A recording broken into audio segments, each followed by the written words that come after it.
Welcome to Comic Talk, where everyone can come and indulge in all things comic related, whether it be movies, TV shows, cartoons, video games, or just comics themselves. If you love comic books, then show it by hitting that subscribe button to help this precious media that we all love thrive and flourish.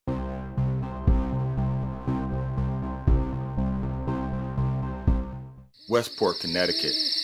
The moon this night looms low in the night sky, shining full and whole. From its light, Westport Elementary School is ominously lit in the umbra of dread. Just on the outskirts of the school's perimeter, two small shadowy figures run in panic for their lives. Tired and scared, the younger one pleads with her brother for a respite. With hurried hands and feet, he responds. All she wants is her mother and father. He doesn't want to respond to her remarks, though. In his heart of hearts, he knows that they cannot help them anymore. When blam! The shot of a pistol pierces the night sky, making the older brother lame from his impact. Not wanting to leave her brother, the little one crouches down beside him. Looming in the distance, the cause of their pain stands assuring, lined against the moon's light. Knelt together in a playground meant for children's laughter. The two now clutch desperately at each other in a frozen state of terror. With guns drawn and steady steps, their hunters encircle them. The woman of the group announces herself as a purifier, and her intentions by now are plain to see. With her gun drawn and aimed, the boy's fight or flight is activated. Adrenaline kicks in, and the mutant powers flow from him of their own volition. Blam! But they are a little too late. And for the girl, the innocent child, blam! More of the same. With a cool, eerie efficiency, after what she has just done, the woman commands her subordinates to bundle the children in the chains of a nearby swing, label them for their sin, and let them hang till dawn, to bear as a warning for all of their kind to see. After a few hours on display, though, a magnetic charge flows through their bodies and unshackles them from their chains. With a wave of his hand, Eric Lencher, aka Magneto, glides the children down. With a woeful consonant, he closes the boy's eyes for the last time. His fingers momentarily lingering over the child's sin.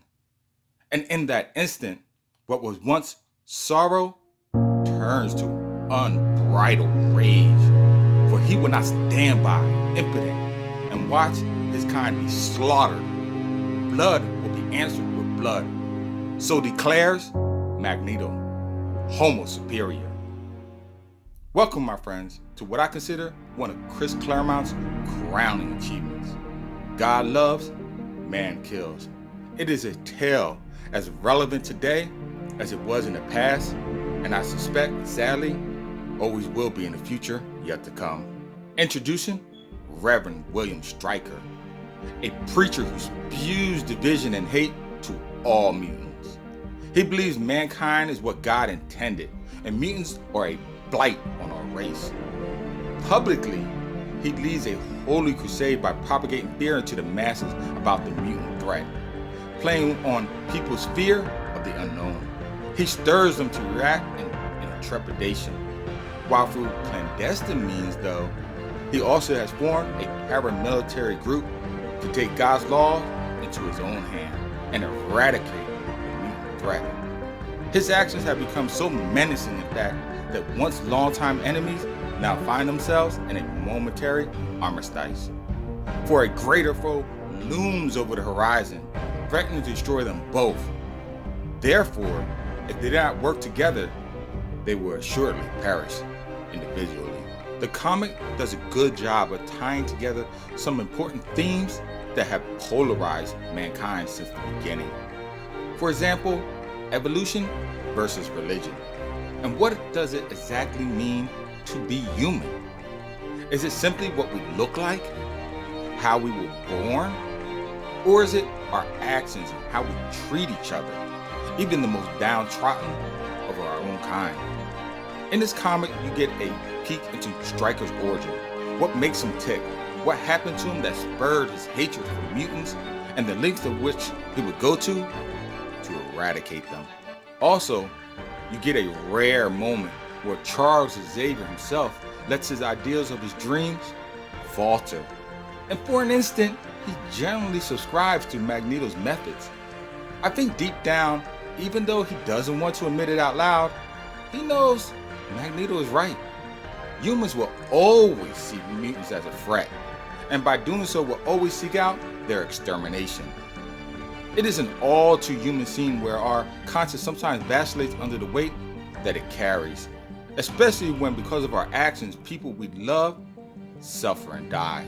It goes without saying that I give this comic the rare 5.0 out of 5 ranking. A simply must read for any X-Men and non-X-Men fans as well. Not only does this comic itself transcend the medium, but it is a timeless tale of man's fear of the unknown and the brutal welcome that it initially always gives it. Well, that's it for now, my friends. Check out my comic book YouTube channel, Comic Talk, for other videos like this one. Write in the comments below any comic story art you feel deserves the limelight.